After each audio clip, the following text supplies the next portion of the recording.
Hello everyone, welcome back to another episode of r/slash Tales from Tech Support.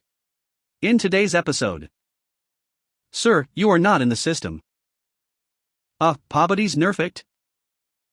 Next time read the ticket updates. I know you can do this faster.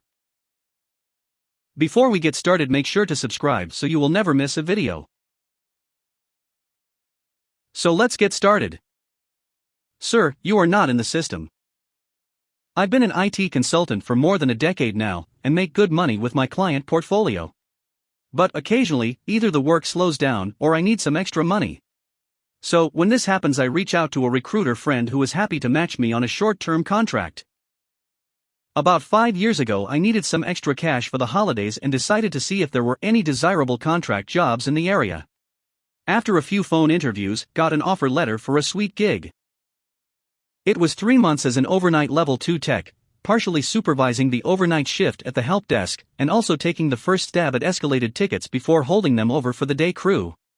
I don't mind overnight shifts, a few extra dollars in shift differential hourly pay, and can't beat the traffic to and from work, all of which make day work overrated in my book. Anyway, ended up being a cakewalk of a job, mostly. The phones were dead quiet. I spent my time running server updates, checking backups, and keeping the few level 1 techs honest. The occasional ticket that got pushed up to me was usually something that had to wait until a day shift systems administrator could work on it. But now time to get to the mostly part. For the sake of this story, let's just say that the company name was pretty generic, so I'll call it ABC Corp. More on that later though. IT guy, I need your help with this ticket. The level 1 tech said over the phone. Sure, I got it, transfer the call to me. IT guy, hello, give me a few minutes to review the ticket, and I'll see how I can help you. Caller, look, all I need is a password reset. I am locked out of my account and I need to send this email before the office opens. IT guy, okay, can you give me your employee ID again? Caller, it is 123456780112233. IT guy, that is way too many numbers, where are you getting that from? Caller, it is right here on my employee ID card under employee number. IT guy, well, it should be like 5 digits. Are you looking at, go over a few different cards employees have to access doors, etc. Caller, nope, none of that. It is on my employee ID with my picture. I am staring right at it. He is getting really annoyed at this point. IT guy, let's try this a different way, can you give me the asset tag on your laptop? Caller, okay, the sticker says 987654321-01234445. IT guy, that isn't in the format of any of our asset IDs.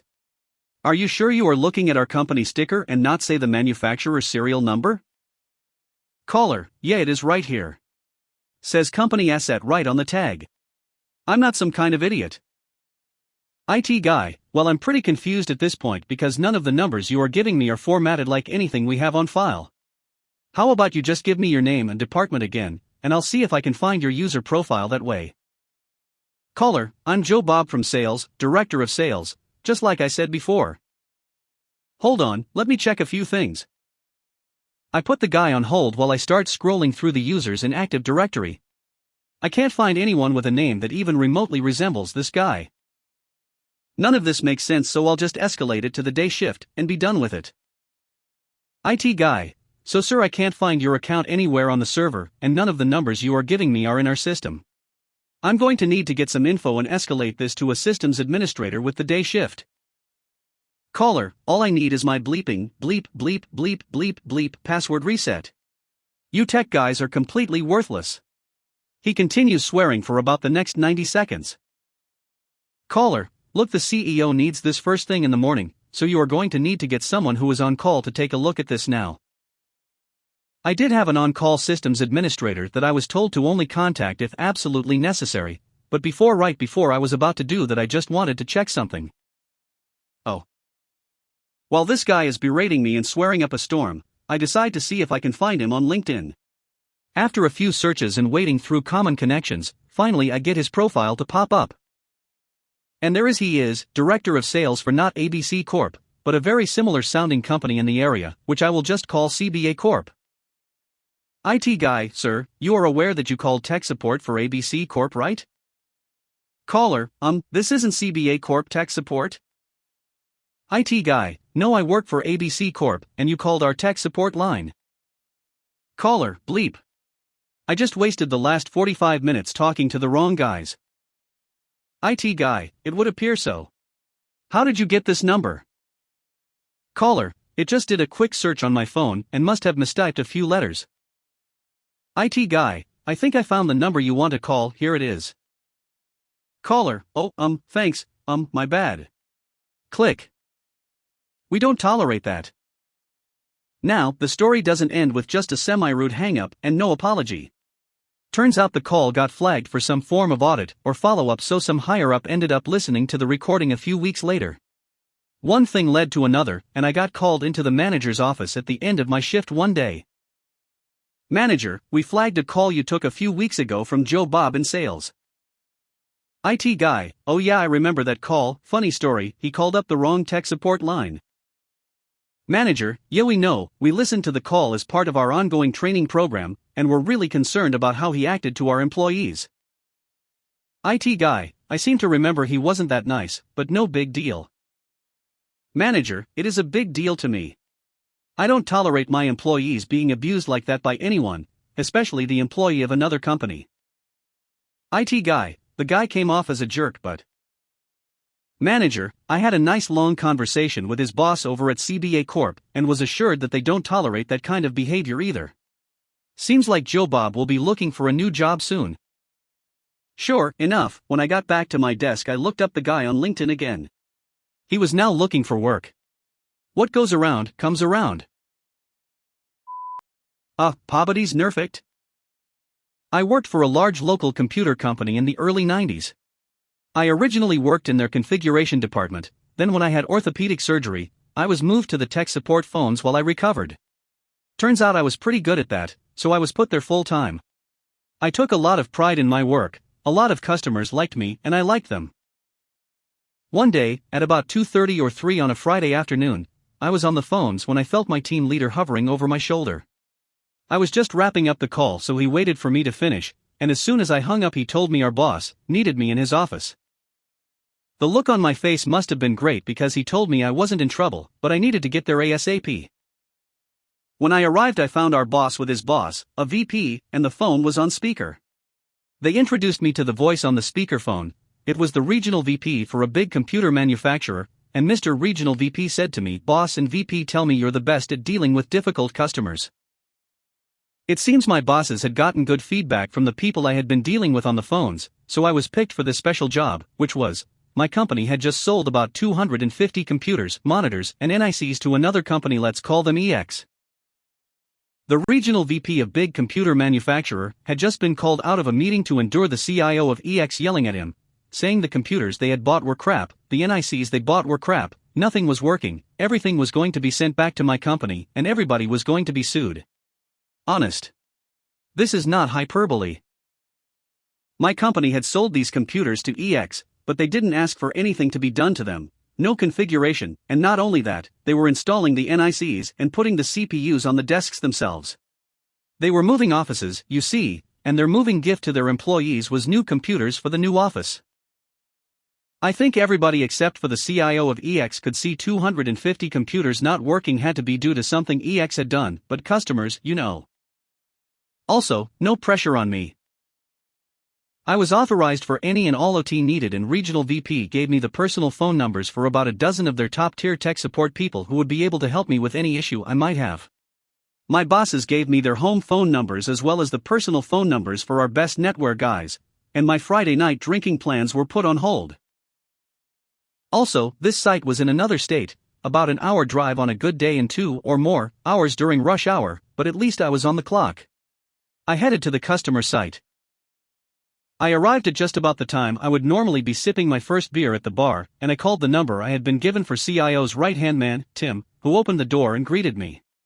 He was a guy who looked like he had just graduated from the local community college, which was exactly what he was, as I later found out. He explained the situation to me, and it was that none of the computers were connecting to the network. Not a one. The printers, however, were, as far as they could tell, as they could send stuff to them from the servers. The NICs all had a heartbeat, so I thought cabling and everything was okay. My concern was the server configuration itself, as I was not a network guy. I was good on DOS, but if I had to go server side, at least I had a ton of phone numbers to call. Then I realized I didn't have a login prompt. Back in the DOS 5/Windows 3.1 days, there were two really useful, really important files that pretty much set up your computer to work. One of them was config.sys, but that wasn't an issue. The other was autoexec.bat, and that was what I concentrated on. For those of you who don't know, autoexec.bat is a batch file, and all it does is run a batch of commands, one after the other, and the damn near universal first line in an autoexec was echo OFF. This line meant that you wouldn't see the commands being run in the autoexec.bat until you got to the last line, and that last line was a damn near universal login command, which we weren't seeing. So I read through the autoexec, then read it again, and I realized the autoexec.bat had a line that referred to a second batch file. The autoexec did just what it was told. It ran a few commands, then ran the second batch file, then everything stopped when the second batch file finished what it had to do. Tim was looking over my shoulder. "Tim," I asked, "who gave you this autoexec?" "The CIO," he answered. Yep, the person who had called up big computer manufacturer and pulled a Karen on them.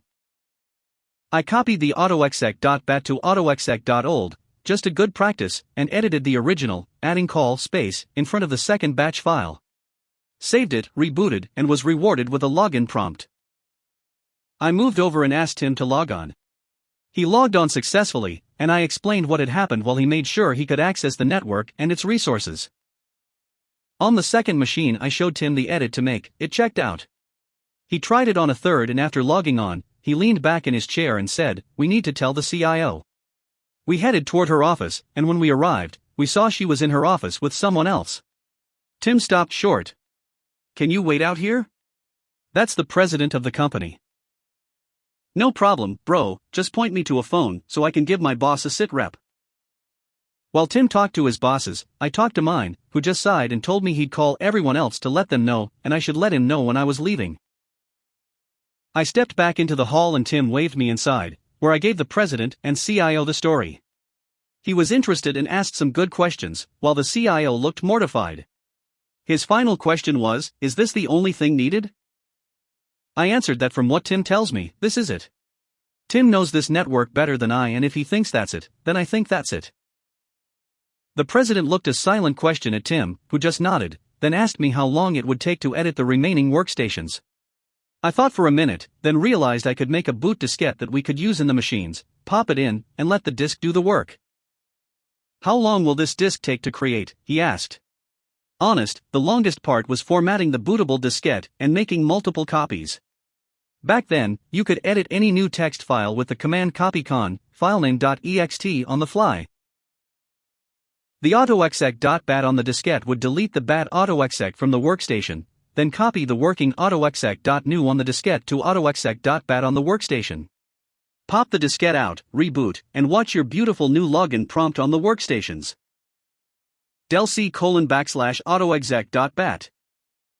Copy a :autoexec.new C:\autoexec.bat. He nodded. "Okay, let's do this. Can you come back tomorrow?" I nodded. "Do you mind if I call your boss?" "Tim, get him some disks and we'll test them on a couple of workstations. If it works, we'll come back tomorrow and finish up.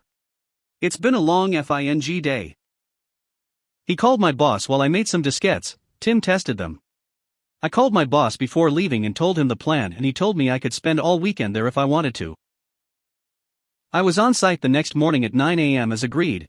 In the meantime, Tim, the president, and the CIO had already fixed about a fourth of the machines with my diskettes. They asked me to stick around to help out with some busy work, which really consisted of me and Tim chatting while breaking down the boxes for all of the stuff they bought. This is where I also learned the CIO had pretty much been working for 3 days straight on no sleep, so I can't really fault her for missing those 5 characters. Finally, the busy work was to give the pizza and beer time to arrive. In the end, I got nice thank you notes from the president and CIO of EX, and the VP of big computer manufacturer placed in my file, EX signed a nice support contract with my company. Tim turned into a pretty good friend, and I was Employee of the Month for a $100 bonus. Next time, read the ticket updates. Warning: long post. So I'm working at this company that is responsible for the IT support for many companies, and we took over the IT management/support of this one company that is making electronic equipment, motherboards, cards, etc., and they have very specialized software. I've never heard of 90% of the software that they use, and many tickets end up in me having to call the software support because I have no idea how to fix their issues, or they're poorly documented. So this user calls yesterday and opens a ticket because he's having issues dragging an Excel sheet onto a program to clean up the file. When he drags and drops the file and hits start to clean up the file, the program throws a whole bunch of .NET errors, and we have no idea who made this software. Use says it's homemade. The help desk tech tries to fix the issue, but unfortunately, he has no idea what's wrong and how to fix it, so he escalates the ticket, and I'm the LVL2 tech. The only one for now until they hire another one, so this issue falls on my queue with a note that this software must work before 3:30 the next day because they need this for their inventory to order stock in advance. Great, I love to get rushed, so I start working on the issue first thing the next day. I try to fix the problem by reinstalling .NET 3.5 and 4.8 from the add remove Windows features, repair his Office installation, and I don't know what I did, but now it throws a different error, but it seems to parse done of the file rather than throw the error right at the beginning. So I guess this is making progress. Then he shows me the software he uses to generate this file. TBH, I'm not even sure. It's a software from Siemens called Valor something something. Excuse my poor memory. So I already know that I'm going to have to make a lengthy phone call to some tech support, because I have no idea how the software works. Long story short, after 1 hour on the phone, the tech from Siemens finds out that the template that the user was using to create the Excel file had an issue with commas, and that it was seeing the wrong values on some of the cells, so we do another template, and append new at the end, so I update the ticket with a screenshot of the new template to use so that the user knows which template is the right one. Mind you, at this point we're past 3:30. At around 4 o'clock-ish we get a phone call from his supervisor going ape sh*t, because the issue is still not resolved. Oh, and did I mention that when I try to contact their support, their offices were closed because they're on a different time zone than ours, and when I called no one answered, and I had to go through the ticket system, which was crazy slow for them to answer, to get someone to remotely connect to the user's computer. So my supervisor calls the user and tries to see if he can fix the issue, then he shows me that it's not working, but then I realize that he's using the wrong template, the one that's not working. As soon as he uses the template that the Siemens tech generated, all of a sudden everything works fine. The drag and drop to the mysterious software works fine without any issues. I tell my supervisor that I updated the ticket with a screenshot of the right template to use, and he says, oh, the user didn't read that comment, facepalm. So next time, before losing your sh*t, when an issue is not resolved, read the goddamn ticket updates. I know you can do this faster. I work in a warehouse in a role that has me researching/working on projects, network and server upgrades, etc. Generally higher level work, but I do also help out with general tickets when the need arises. This story takes place yesterday. Setup: I work in a warehouse in a role that has me researching/working on projects, network and server upgrades, etc. Generally higher level work, but I do also help out with general tickets when the need arises. This story takes place yesterday. Story: I was doing my thing one morning when I notice a new ticket in the queue. The task was to remove a channel from a handful of radios, because compliance, or some nonsense that the manager had heard/made up. I normally don't work on end-user tickets on my team, so I promptly ignored this request, especially because this is considered a very low-priority task. 5 minutes later I hear our cage being rattled. Yes, we work in a cage, not sure if it's because we're animals, or to keep people away from us. Anyways, I look over, and it's none other than the manager from the radio ticket. In her hands were radios. As luck would have it, all techs were currently missing or busy, so answered the cage rattle, and asked if I could help. I tend to be very polite, and as helpful as I can be, so I take the radios and confirm what she needs. Following this I give her an estimated time of 30 minutes for completion of the task. Needless to say, she was not happy with how long this would take. She begins. Manager, I know how long this takes, and I know you can do it in 5 minutes. Me, I could do it in 5 minutes if I had all the gear ready to go and knew exactly how to accomplish this task. As is, I haven't done this change before, so I'm providing you my best estimate for how long this will take. Manager, no, you can do it faster, your team member did. Me, I'm telling you how long it will take, and it's 30 minutes. Manager, ugh, fine, just message me when it's done, the team I took these from won't have any radios until you finish. Me, sure thing. I proceed to complete the task in 20 minutes, with no interruptions, and message the manager. I understand that her smooth brain thinks this is a very important task that needs to be done right away, but don't argue with me about how fast I can do it. I'm trying to be polite and give you a reasonable estimate, so you don't stand around looking like an idiot for half an hour. Also, since when is 30 minutes to make config changes on half a dozen devices when you just dropped by considered too long? At least she put in a ticket, smiley face. If you made it to the end of the video, thanks for watching. Don't forget to like, subscribe and share, and we will see you in the next video.